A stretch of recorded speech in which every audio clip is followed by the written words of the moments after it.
Hello, everybody.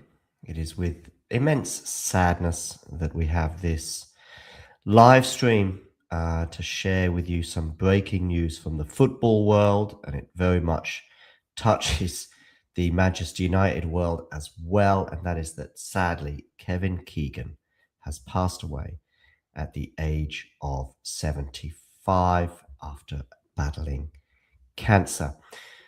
He was an England manager. He was a Newcastle United manager.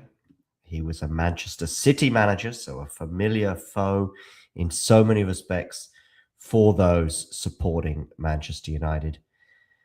But also, he was a friendly foe and somebody that we enjoyed going up against in so many of those battles. I'm thinking more managerially, and of course, in particular, I'm thinking about that classic 95-96 season. But before we get into that, let's also remember Kevin Keegan, the player, nicknamed King Kev, of course, began his career playing at Scunthorpe United in 1968, but it wasn't long before Bill Shankly snapped him up for Liverpool, where he won 3 First Division titles, a couple of UEFA Cups, the FA Cup, and of course in his final season there, he won the European Cup as well. He then started getting honoured by England, captaining the team for 31 separate occasions, including at the Euro 1980 tournament. He also played, of course, for SV Hamburg in a time when it was much less frequent for English players to play abroad, where he had phenomenal success there, was named European Footballer of the Year whilst in Hamburg in both 78 and 79, also winning the Bundesliga title in the 78-79 season and reaching the European Cup final a year later. After leaving Hamburg, he went on to play for Southend before transferring to his beloved Newcastle United, who were then in the second division in 1982. In a feat that he would go on to repeat as manager, he helped Newcastle secure promotion in his second season and retired from playing in 1984 after scoring 204 goals in 592 club appearances. I actually saw a video just recently, just a few months ago actually, of an interview he gave after his last ever club match he scored on his debut. I think Alan Parry is there interviewing him. And he says to Alan, knowing his name as well, which I think is always a nice touch, said, "Alan, I think even you would have scored that." And Alan Powie responded with, "Oh, you're being kind there, Kevin." Well, Kevin was always kind, and very few people, in fact, I can't think of anyone who has a bad word to say about him. And of course, be remembered as one of the most decorated players. Also, of course, did well as a manager. When he took over at Newcastle, they were in the doldrums. They were on the verge of the third tier of English football. But it was Kevin who roused the club and the city, uniting Newcastle and getting them promoted with some of the most sensational football that the club has probably ever seen. Shortly after promotion, I remember they played Manchester United at Old Trafford. United had just won their first league title in 26 years, but it was Keegan's Newcastle that took 2 points off us at Old Trafford. I think Giggs scored a free kick, but ultimately it was a 1-1 draw. I think Andy Cole might even have scored. And apologies if I'm getting some of this wrong. But yeah, I remember that well. And I remember his spell, of course, as Newcastle manager very well, as someone who had then been in, I was a teenager during this spell that he had. And he cast a spell, didn't he, over the club and also the city. And everybody followed him. And you can understand why. And despite the rivalry, there was something, wasn't there, with United and Manchester United and Newcastle at this point. There was not just respect, there was almost love between the two, wasn't there? I mean, of course, from a Manchester United perspective, we couldn't talk about Kevin Keegan without highlighting that infamous interview he gave on Sky, where, of course, he said he would love it if we beat them. Love it, after Ferguson, I think, had upset Kevin with some comments that he made, first of all, about Stuart Pearce maybe being a bit soft against Newcastle, but also the Leeds United players as well, challenging them to perform to their best against Newcastle. And Keegan said in his post-match interview, "You've got to show with this tape to Alex Ferguson, show him how much Leeds United fought against Newcastle United tonight." And that's when he said, "Look, some things have been said, etc., etc. But I will love it if we beat them. I will love it. Let's see if I can find that word for word. Love it if we beat them, Keegan. Let's see if I can get the whole quote for you.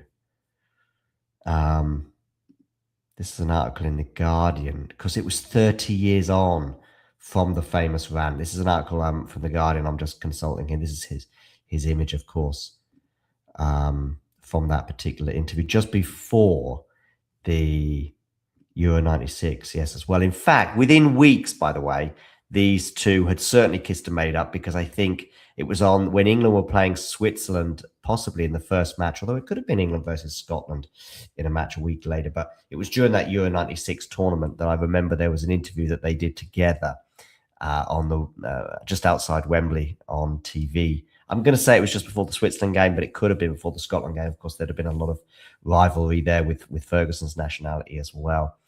But Premier League history is littered with red letter days, and Monday, the 29th of April, 1996, will forever rank among the most memorable.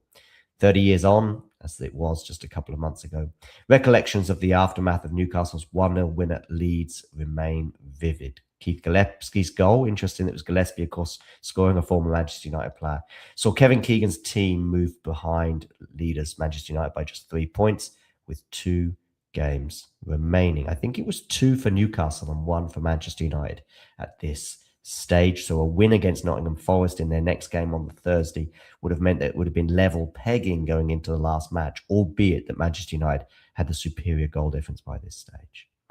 Before Newcastle's visit to Ellen Road, however, Ferguson had craftily suggested that both Leeds and Nottingham Forest, 2 of the last 3 teams that Keegan would face that season, would not try as hard as they had against his own side. Ferguson also pointedly reminded everyone that Newcastle had agreed to provide the opposition for Stuart Pearce's testimonial by the Trent later in the year. I think Stuart Pearce, of course, would go on to play for Newcastle, perhaps under Keegan, but he certainly went on to play for Newcastle anyway.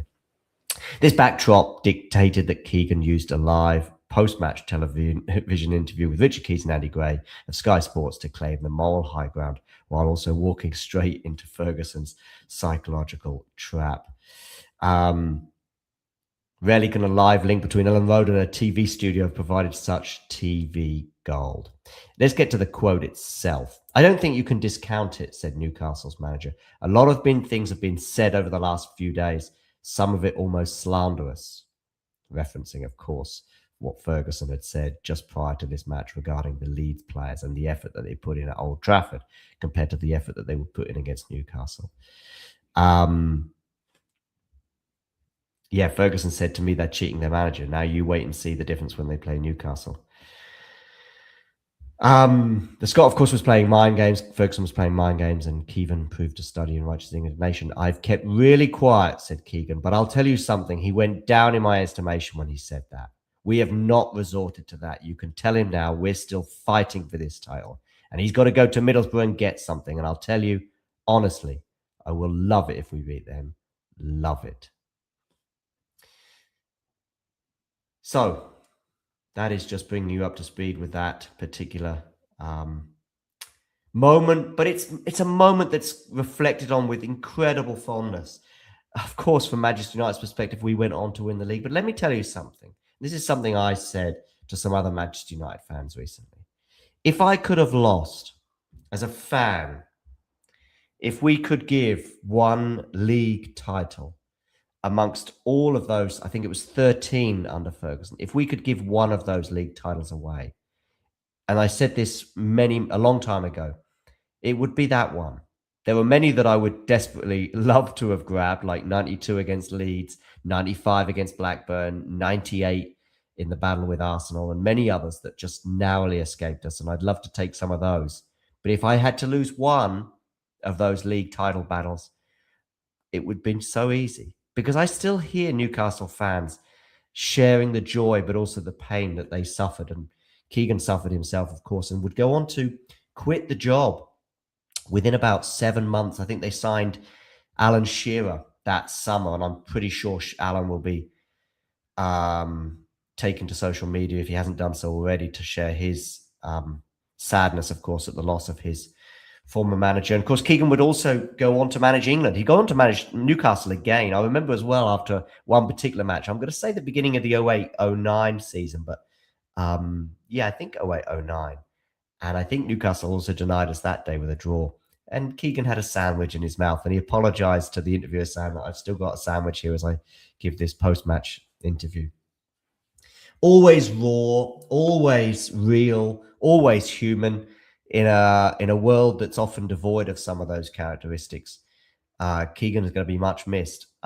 Anyway, as I also reflect on that, so yeah, they bought Shearer, didn't they, in the summer of '96, pipping Manchester United to that signature, not for the first time that Ferguson had been denied the services of Alan Shearer, and I don't think it'd even be the last, or maybe it was the last, but yeah, £15 million world record, and Alan, of course, went from strength to strength there. Sadly, from his perspective and also from Kevin Keegan's, their partnership, manager and player, ended soon after, I think in about the January or end of December of the following season, 96-97. Keegan quit, I think citing stress, just caring so much about the club that went so much to him. And it was on just after they'd beaten, I'm going to say Spurs 6-1. I think I'm getting most of these facts right, and I do hope I am. And then he quit, but then later would return as England manager. There was a real clamour for him to become England manager, but didn't really work out at England. He said that he didn't quite have the level. And again, just another sign of the man, really, just saying, I'm just not up to it. I'm just not up to it. Just having a quick look at some of course, he famously quit after that match. He spoke to the FA and he quit. How many managers nowadays quit? And I mean quit in the best possible way, as in resign, as in say, look, I'm not good enough, rather than wait for the payday to come because their contracts have been cut short. Not Kevin. Newcastle here putting out a statement saying, we're devastated to learn of the passing of Kevin Keegan, one of the most iconic, influential and deeply loved figures in our club's history. Kevin was more than a legendary footballer and manager. He was the beating heart of Newcastle United for generations of supporters, indeed. Sky Sports also putting out, and BBC as well. Yeah, Henry Winter, this is super nice. I saw this tweet a little while ago. Desperately sad news regarding Kevin Keegan. Deepest condolences to his family and friends. Wonderful man, wonderful football man, wonderful man. I wrote this in January when news of his illness was first announced. So yeah, it was quite recent that we found out that he was suffering from cancer. And so in January, Henry posted, one of the many reasons why Kevin Keegan is special is that he makes other people feel special. And that's a great gift. Keegan is a footballing great who wears his greatness lightly. He's King Kev and a man of the people, and also one who's never forgotten his Doncaster roots. Indeed, which is very rare. Nice words there from Kevin Keegan. Manchester City also, of course, who Keegan managed for a couple of years in the early 2000s, including the promotion campaign of 2001, 2002. Everyone at Manchester City is devastated to learn our former manager, Kevin Keegan, has passed away, age 75. Keegan was a transformative manager who brought optimism and vibrancy to City during his 4-year spell in charge. The promotion campaign of 01-02 will never be forgotten, and Kevin then established us once again as a Premier League side, Premier League side, in the years that followed. Our thoughts are with Kevin's family and friends at this very difficult time. This is the statement as well from the Keegan family, shared with us by Pete Graves on social media. It is with immense sadness that we announce that Kevin Keegan has passed away at the age of 75. The former England manager and player had been battling cancer and surrounded by his wife and daughters in his final moments. Kevin, a double Ballon d'Or winner, was a much-loved husband, father and grandfather. The family would like to thank Kevin's incredible medical team for all their support. This is a hugely difficult time, and they're requesting space and privacy. England as well put out a statement here on social media. We are incredibly saddened by the news that Kevin Keegan, OBE, has passed away. Kevin earned 63 international caps, scoring 21 goals between 1972 and 1982 before managing the Three Lions as well in that spell I mentioned before between 99 and 2000. Our thoughts and condolences are with Kevin's family, friends and former clubs. On that point, I remember an interview with Kevin about, I'm going to say 15 years ago. It was one of these sort of just on the eve of the tournament. Can England end all their years of hurt? It might even have been 20 years of hurt. And he was talking about the 1982 World Cup. And he had back issues in that tournament that which really limited his playing time. I think he did play in the last match, wasn't able to score, but he was reflecting on that match. I think they might have been against Spain, or it could have been West Germany in their last game, in what was a round robin second stage. Only time I think this occurred at the World Cup in 1982. But anyway, he said in a desperate way of trying to get fit, he tried an epidural, and he said respect to anyone who's ever had to go through that.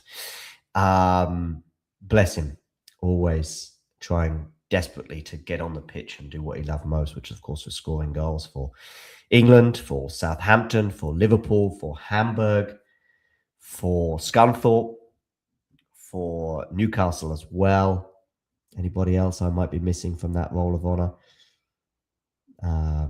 Don't think so. Then, of course, as a manager at Newcastle, Fulham, England, Manchester City, and then one more time at Newcastle as well in 2008. That was a short-lived affair.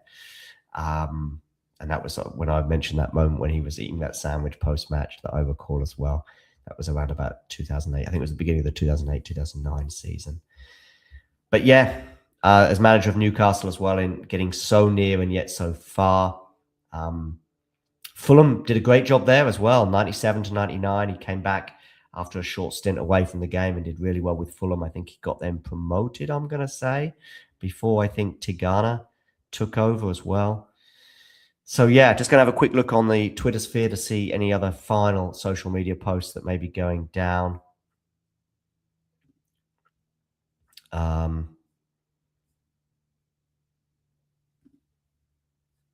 Oh yeah, here we go. I had a feeling that Shearer would be. Oh dear. Oh, terribly, terribly sad. I think we can leave with these words from Alan here, which says, "My hero, my manager, my friend. Sleep easy, boss."